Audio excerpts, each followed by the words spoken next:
இது ஒரு விஷயம் என்னன்னா, இல்லை திமுகவா கொஞ்சம் பொறுங்க சார், பொங்காதீங்க. திமுகவில் மட்டும்தான் யாரும் வாய் திறந்து பேச முடியாது. முதல்வர் கோபாலபுரம் என்ன சொல்லுதோ அதை கேட்டுட்டு ஆம வச்சுட்டு போயிடும். ஏங்க நீங்க அது டிவியில நடந்த நிகழ்ச்சியை பார்த்தீங்களா இல்லையா? வந்து குறைஞ்சபட்ச எதிர்ப்புகள் கிளம்பும். தொடர்ந்து அரசியல்வாதியாக இருக்கக்கூடிய அவங்களுக்கு தெரிஞ்சு இருக்கு இல்லையா, நம்ம நிச்சயம் சேர்க்க மாட்டார் அப்படின்னு தெரிஞ்சு இருந்தாலும் உடனே நம்ம விலகக்கூடாது. கொஞ்ச நாள் அமைதியாக இருந்து திடீர்னு விலகினா தான் அது மக்கள் மத்தியில் ஒரு விதமாக அதை ரீச் ஆகுன்றதுக்காக அமைதியாக இருந்துட்டு இப்போ என்ன சொல்கிறாரு அவர், நாங்கள் விலகிறோம்னு விலகி இருக்கார். இப்படி தான் நீங்கள் பார்க்கணும், மற்றபடி ஒன்று. இப்போ கூட பாஜக கூட கூட்டணி வைக்கணும்னு அதிமுக விரும்பல. பாஜக தான் அதிமுக கூட வச்சா தான் ஏதோ நம்ம தேரும், இல்லைன்னா நம்ம காணாமல் போடுன்றதுக்காக தான் அமித்ஷா விழுந்து அதிமுகவோட கூட்டணி வச்சிருக்காரு. என்டிஏக்கு பாஜக தான் தலைமை தாங்கணும் அப்படின்றது திமுகவினுடைய சூழ்ச்சியும் இதில் இருக்கு. தமிழக வெற்றி கழகத்துக்கு விஜய் கூட்டணிக்கு போகிறதுக்கு உண்டான வாய்ப்புகள் இருக்குது. அதனால தான் ஒரு முன்கூட்டியே அப்படி பேசினார். ஏன் சொன்னால் 2026 தேர்தலில் வந்து விஜய் வந்து நம்ம சாதாரணமாக நினைக்க முடியாது அப்படின்னு சொல்லி ஒரு புள்ளியோடு வச்சு தான் பேசியிருக்காரு. ஒரு கால் இருக்கலாம், அங்கே போகக்கூட கூட்டணிக்கு போகக்கூட இருக்கலாம்.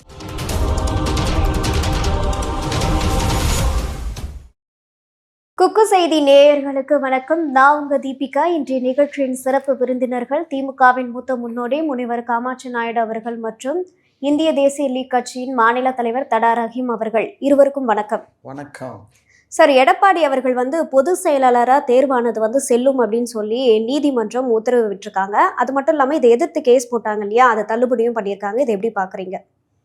இல்லை, இது அடிக்கடி யாராவது ஒருத்தர் அவர் பொதுச் செயலாளராக தேர்ந்தெடுக்கப்பட்டது முறையாக செய்யலை அப்படின்னு அடிக்கடி வழக்குகள் எதுனா போடுவாங்க.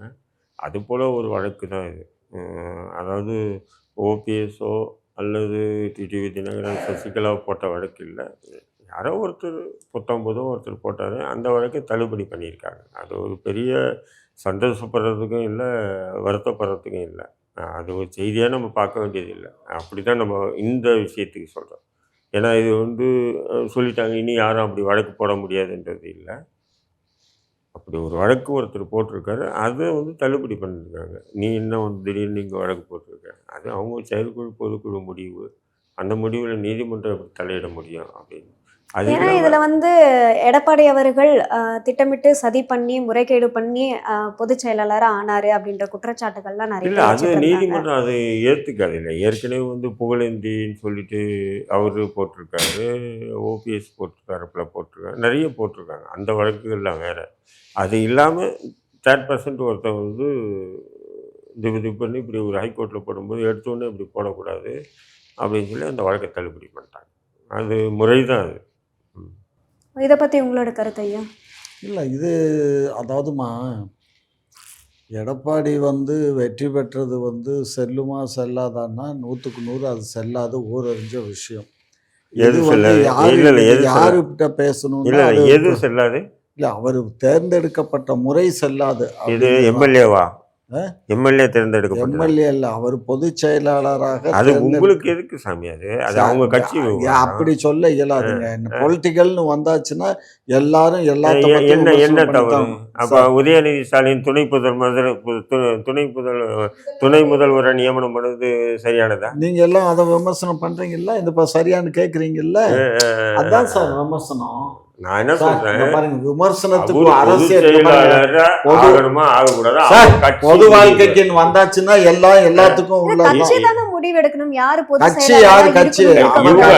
துணை முதல்வர் ஆக்கியிருக்காங்க. பொதுப்படியா எல்லாரும் கேள்வி எழுப்ப வேண்டிய ஒரு விஷயம். துணை முதல்வர் உதயநிதி ஸ்டாலின் யாராவது கேள்வி எழுப்புனாங்களா? இல்ல. யார் கோர்ட்டுக்கு போனாங்க சொல்லுங்க. ஏன்னா போக முடியாது. திமுக யார் அப்படி ஆண்மை உள்ள ஒருத்தன் இருக்கான், அந்த மாதிரி இருக்காங்க. பாருங்க, சும்மா அந்த வேலையெல்லாம் பார்க்காதீங்க. இப்போ போனாங்கன்னா அவனை ஒதுக்கிடுவாங்க. திமுக உண்மையிலேயே அதிருப்தி நிறைய இருக்கும். என்னடா புள்ளன்றதுக்காக துணை முதல்வர் ஆயிட்டானே அப்படின்னு. நம்ம இவருக்கு இருக்காரா, துரைமுருகனுக்கு இருக்காரா, இவருக்கு இருக்காரா, பொன்முடிக்கு இருக்காரா, KN நேருக்கு இருக்கா, எல்லாருக்கும் இருக்கும். இருந்தாலும் அதை கொடி தூக்கணும்னா நம்ம இல்லாமல் போயிடுன்றதுக்காக அமைக்க வசிக்கிறாங்க. இவ்வளோதான். இவர் என்ன சொல்ல பாருங்க, அவர் பொதுச் செயலாளருக்கு தவறான வழியில் தான் பொதுச் செயலாளர் இருக்காங்க. எப்படி தவறான இருங்க பொதுக்குழு சார், ஒரு நிமிஷம் இங்க பாருங்க. பொதுக்குழுன்னா பொதுக்குழு தான். பொதுக்குழு ஏற்கனவே எம்ஜிஆர் இருக்க காலத்தில் தான் பைலா எழுதப்பட்டது. அந்த பைலாவை அதை அப்படியே மாற்றாம தான் ஜெயலலிதா அம்மா அப்படியே கண்டினியூ பண்ணாங்க. அவங்க பொதுச் செயலாளராக தேர்ந்தெடுக்கப்பட்டாங்க. அதே இதில் வந்து வரிசையில் வந்து இவரும் பொதுச் செயலாளராக தேர்ந்தெடுக்கப்பட்டிருந்தா இப்போ இதில் பிரச்சனையும் இல்லை, எதுவும் இல்லை, யாரும் எதுவும் சொல்ல முடியாது. எந்த சசிகலாவும் இப்போ நான் தான் பொதுச் செயலாளர்னு கேஸ் போட முடியாது, ஓபிஎஸும் போட முடியாது, வேறு எவரும் இப்போ போட இயலாது.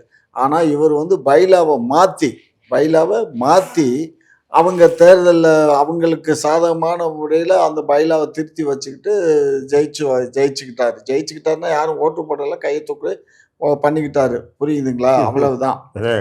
இது வந்து இது ஒரு விஷயம் என்னன்னா, திமுகவா கொஞ்சம் பொறுங்க சார், பொங்காதீங்க. மட்டும்தான் யாரும் வாய் திறந்து பேச முடியாது. முதல்வர் கோபாலபுரம் என்ன சொல்லுதோ அதை கேட்டுட்டு ஆமோதிச்சுட்டு போயிடும். ஏங்க நீங்க அது டிவியில நடந்த நிகழ்ச்சியை பார்த்தீங்களா இல்லையா? வந்து குறைஞ்சபட்ச எதிர்ப்புகள் கிளம்பும். அந்த குறைஞ்சபட்ச எதிர்ப்பு கூட திமுக எழுப்ப முடியாது. எழுப்பினா வீட்டுக்கு போயிடுவாங்க. கட்சி பாருமா, இவருக்கு அந்த பைலால வந்து என்ன பைலா கடைசி அடிமட்ட தொண்டன் கூட பொதுச் செயலாளருக்கு போட்டி போடலான்னு தான் அந்த பைலா. ஆமா. ஆனா இப்ப அந்த பைலாவை எப்படி மாத்திருக்காங்க தெரியுமா? 10 மாவட்ட செயலாளர்கள், 20 மாவட்ட செயலாளர்கள், 10 பேர் வந்து முன்மொழியணும், இவங்க 20 பேர் வந்து வழிமொழியணும். அப்போ தான் அந்த அப்ளிகேஷனே ஏற்றுக்க முடியும் அப்படின்னு சொல்லியாச்சு. அப்போ 30 மாவட்ட செயலாளர்கள் ஒத்துக்கினுட்டா தான் அவர் இப்போ அந்த பொதுச் செயலாளர் மனுவே கொடுக்க முடியும்னு பைலாவை மாற்றிக்கிட்டாங்க. இது ஒரு கடைக்கோடி தொண்டை வந்து நிற்க முடியுமா? யோசிச்சு பாருங்க. அந்த கடைக்கோடி தொண்டனுக்கு ஒரு மாவட்ட செயலாளர் 20 பேரும் ஒரு 10 பேரும் முன்மொழிவாங்களா? மாட்டாங்கல்ல. அப்ப இது பைலா வந்து இவங்களுக்கு இவருக்கு சாதகமா தானே மாத்திருக்காங்க. அவங்க எதிர்ப்பு தெரிவிக்கல இல்லையா? யார் சொன்ன எதிர்ப்பு தெரிவிக்கலன்னு? கோர்ட்ட கேஸ் இன்னும் யாரு போட்டிருக்காங்க? சசிகலா நான் தான் பொதுச் செயலாளர் சசிகலா போட்டிருக்கு, டிடிவி போட்டிருக்காரு, ஓபிஎஸ் அவங்க அதிருப்தியாளர். அவங்க போடதான் செய்வாங்க. என்ன அது புகழேந்தி போட்டிருக்காரு, எல்லாம் அதிருப்தியாளர். சரி விடுங்க. இது வந்து அவர் வந்து கண்ணாடி வீட்டுல இருந்துட்டு கல்லறி. நாங்க திமுக அதிமுகவை பத்தி பேசாதீங்க. அப்படியெல்லாம் பேசாம இருக்க முடியாதுங்க. பேசாம இருக்க முடியாதுன்னா நடந்து இவர் தேர்ந்தெடுக்கப்பட்டிருந்தா யாரும் அவங்க கட்சியில எதிர்ப்பு தெரிவிக்க மாட்டாங்க. ஒரிஜினல் பைலாவை மாத்தினதுனாலதான் இந்த பிரச்சனை.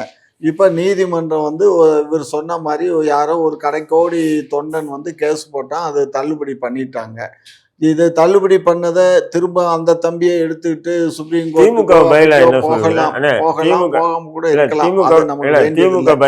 இன்னைக்கு அவர் தான் பொதுச் செயலாளர். அதுல ஒன்றும் மாற்றுக்க. திமுக பைலா என்ன சொல்லுது? அப்பாவுக்கு பிறகு பிள்ளைக்கு. ஆமா ஆமா ஆமா ஆமா, அப்படியெல்லாம் சொல்லல. அதுலேயும் இதே தான், யார் வேண்டுமானாலும் போட்டி போடலாம். இப்போ எங்களில் பைலாலாம் மாற்றலை.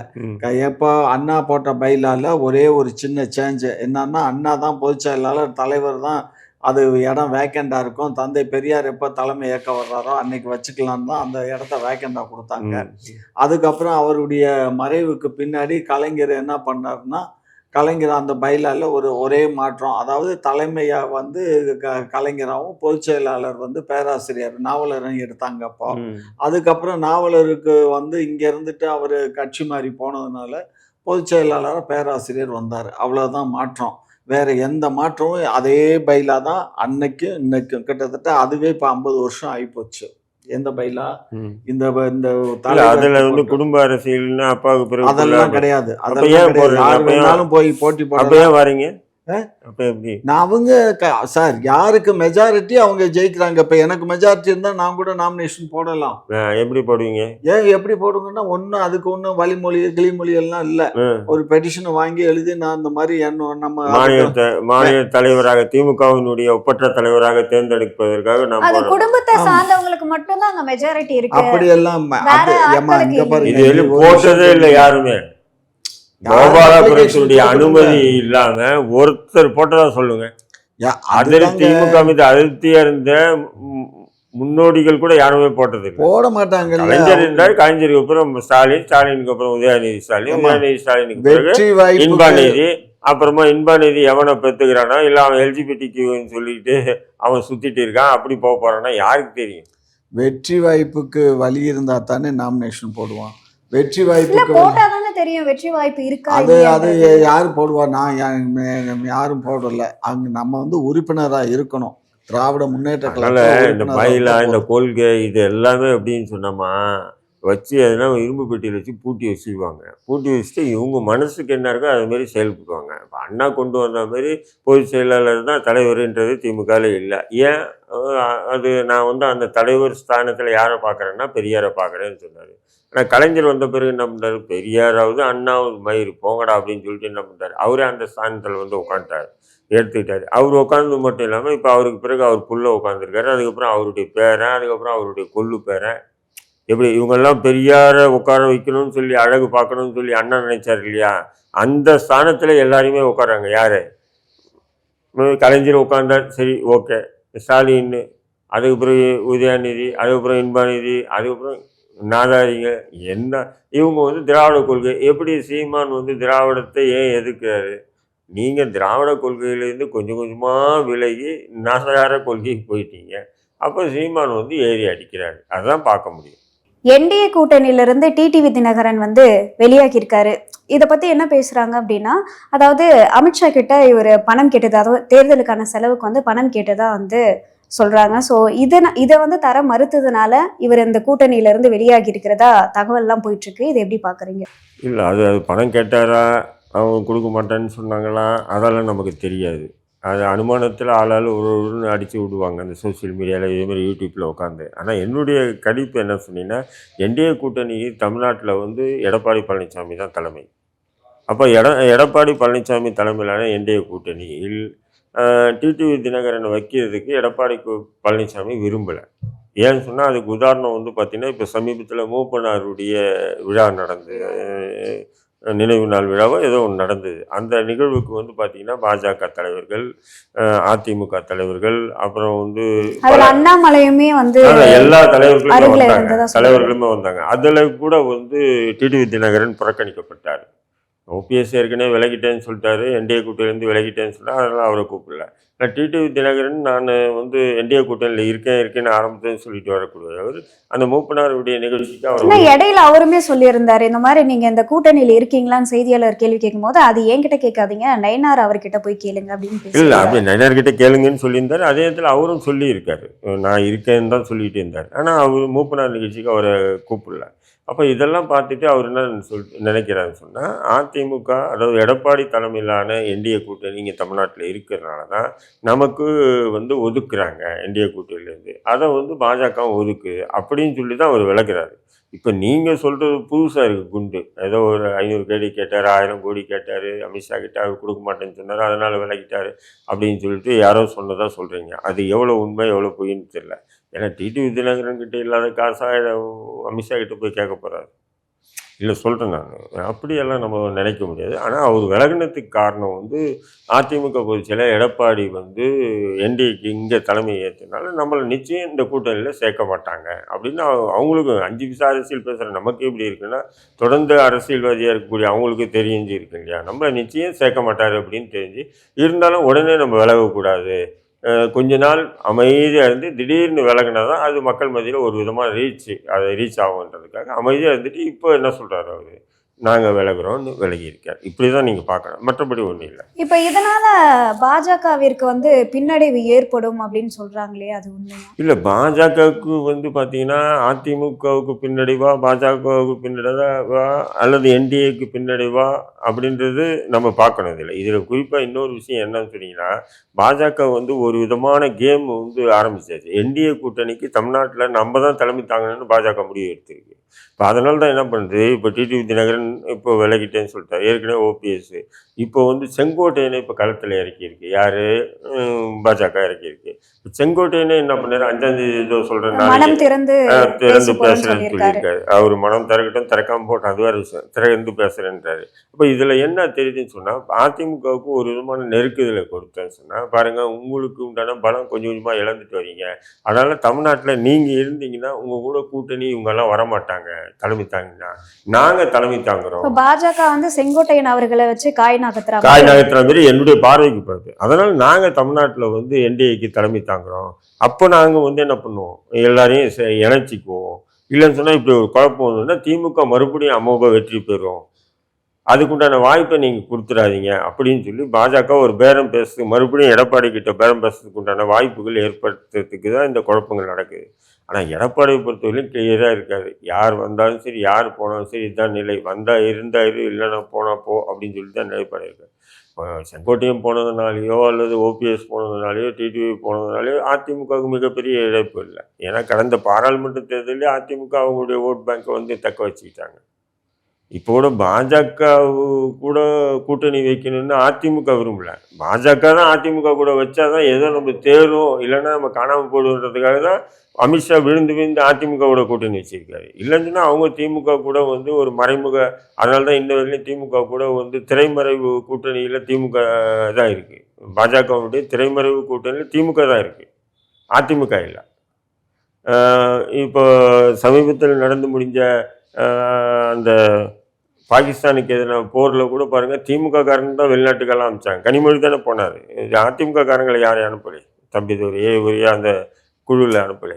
யார் இந்த அதிமுகல? இல்லைங்க, சொல்கிறேன், உதாரணத்துக்கு சொல்கிறேன் எல்லாமே. யாருமே அதனால் இல்ல. திமுக வந்து பாஜக கூட வந்து அண்டர் கிரவுண்டில் ஒரு கூட்டணியில் இருக்குது. வெளிப்படையான கூட்டணி அதிமுக. இந்த அதிமுகவில் ஒரு குழப்பத்தை ஏற்படுத்தி தமிழ்நாட்டில் என்டிஏக்கு தலைமை பாஜக தலைமை தாங்கணும் அப்படின்னு பாஜக மட்டும் நினைக்கல, திமுக தான் நினைக்குது.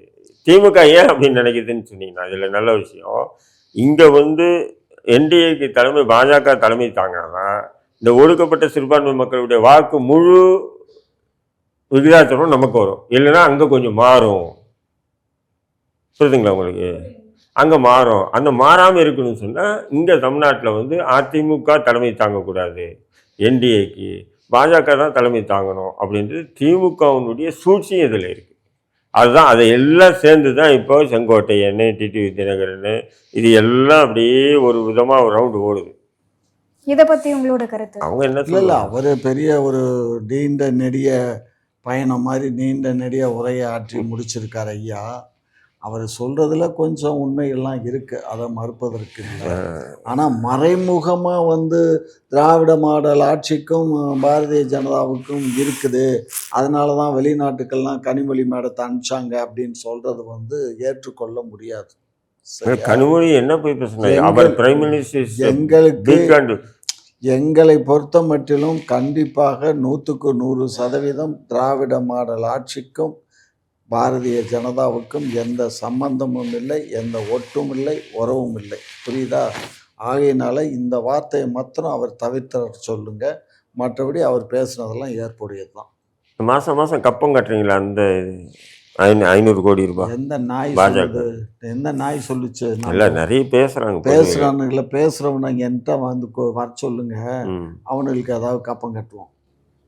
இப்போ டிடிவி தினகரன் இன்னொரு விஷயம் வந்து சொல்லியிருந்தாரு, 2026 அதாவது தமிழக வெற்றி கழகம் ஒரு பெரிய தாக்கத்தை ஏற்படுத்தும் அப்படின்னு சொல்லியிருந்தாரு. இதை எப்படி பார்க்குறீங்க? ஒரு கால் இப்போ டிடிவி தினகரன் இவங்கெல்லாம் சேர்ந்து தமிழக வெற்றி கழகத்துக்கு போகிறதுக்கு கூட, கூட்டணிக்கு போகிறதுக்கு கூட வாய்ப்பு இருக்குது. ஏன்னு சொன்னால் அமமுக வந்து டிடிவி தினகரன் கொஞ்சம் ஓட் பேங்க் இருக்குது. அதாவது ஓபிஎஸ் மாரி அல்லது செங்கோட்டையன் மாரி நம்ம பார்க்க முடியாது. டிடிவி தினகரன் அவருக்கு பின்னாடி கொஞ்சம் ஓட் பேங்க் இருக்குது, இல்லைன்னு சொல்ல முடியாது. அவர் தனியாக நின்று கூட அதை நிரூபிச்சிருக்காரு. அதனால் வந்து மேபி அவர் வந்து தமிழக வெற்றி கழகத்துக்கு விஜய் போகிறதுக்கு கூட்டணிக்கு போகிறதுக்கு உண்டான வாய்ப்புகள் இருக்குது. அதனால தான் அவர் முன்கூட்டியே அப்படி பேசினார். ஏன்னு சொன்னால் 2026 தேர்தலில் வந்து விஜய் வந்து நம்ம சாதாரணமாக நினைக்க முடியாது அப்படின்னு சொல்லி ஒரு புள்ளியோடு வச்சு தான் பேசியிருக்காரு. ஒரு கால் இருக்கலாம், அங்கே போகக்கூட கூட்டணிக்கு போகக்கூட இருக்கலாம். இப்போ அதனால தான் வந்து நீங்கள் பார்த்தீங்கன்னா செங்கோட்டையனுடைய வீட்டில் கூட இதனால எம்ஜிஆர், ஜெயலலிதா, அண்ணா படம் தான் இருக்குமா. இப்போ புதுசாக பெரியார் படமும் மாட்டியிருக்காங்கன்னா அதுவும் சோசியல் மீடியாவில் பெரிய அளவுக்கு விவாத பொருள் ஆகிட்டு இருக்குது. அப்போ இவங்கெல்லாம் பேசி டிவிக்கு போகிறதுக்கு, அதாவது டிவிக்கு கூட்டணிக்கு போகிறதுக்கு உள்ள வாய்ப்புகள் இருக்குமா அப்படின்னா இருக்கலாம்.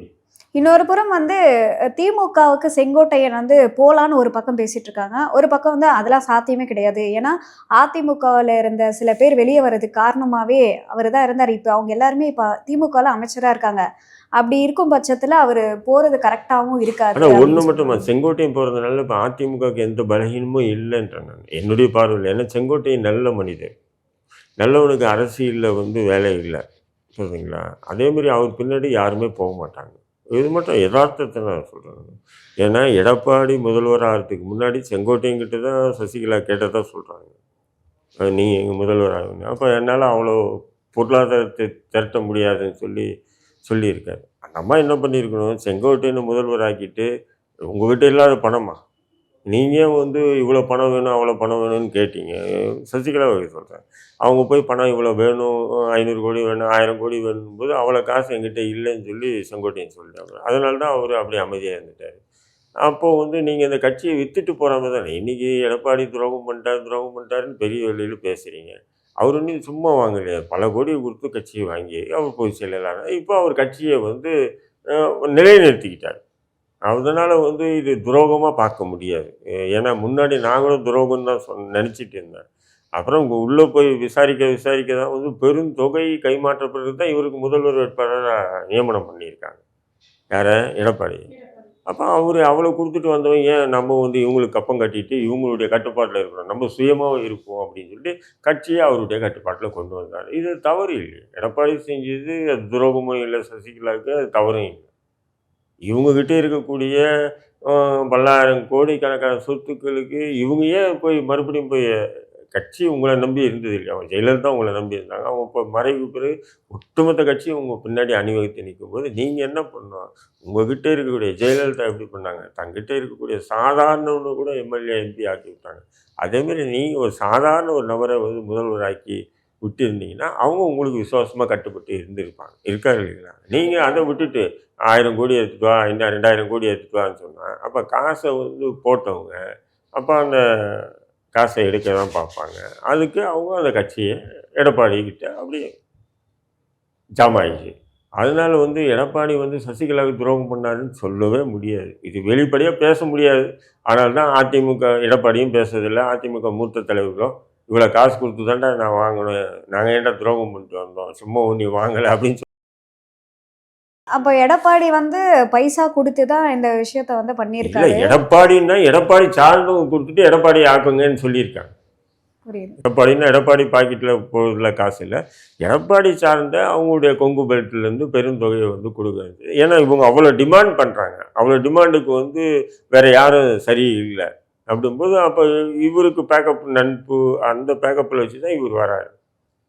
இதை பற்றி உங்களோட கருத்து? ஏமா அவர் வந்து அப்போ வந்து ஹைவேஸ் டிபார்ட்மெண்ட் அவர் கையில் தான் இருந்தது. அதனால் ஹைவேஸ் டிபார்ட்மெண்ட் இருந்ததுனால அவருக்கு பெரும் பணம் வந்து அப்போமே புழங்குச்சு. ரெண்டாவது வந்து அவருடைய ஒர்க்கெல்லாம் வந்து அவருடைய சம்மந்திக்கு தான் கொடுத்தாங்க. அதே மாதிரி பெங்களூர்லேயும் அவங்க சம்மந்தி அவங்களுக்கு பெங்களூரில் இருக்காங்க, அவங்க கம்பெனி கொடுத்தாங்க. அருப்புக்கோட்டையில் இருக்காங்க, அவங்க கம்பெனி. இதெல்லாம் நான் ரெய்டு நடந்ததை அந்த ஐட்டத்தில் மட்டும் சொல்கிறேன். அது இல்லாமல் வெளியில்லாமல் நிறைய பேர்த்துக்கு கொடுத்தாங்க. அதனால் நிறைய பெரும் பணம் வந்து அவர்கிட்ட இருந்தது. ரெண்டாவது அது பணம் வந்து சசி அம்மா வந்து கேட்டாங்களாங்கிறது எனக்கு தெரியாது.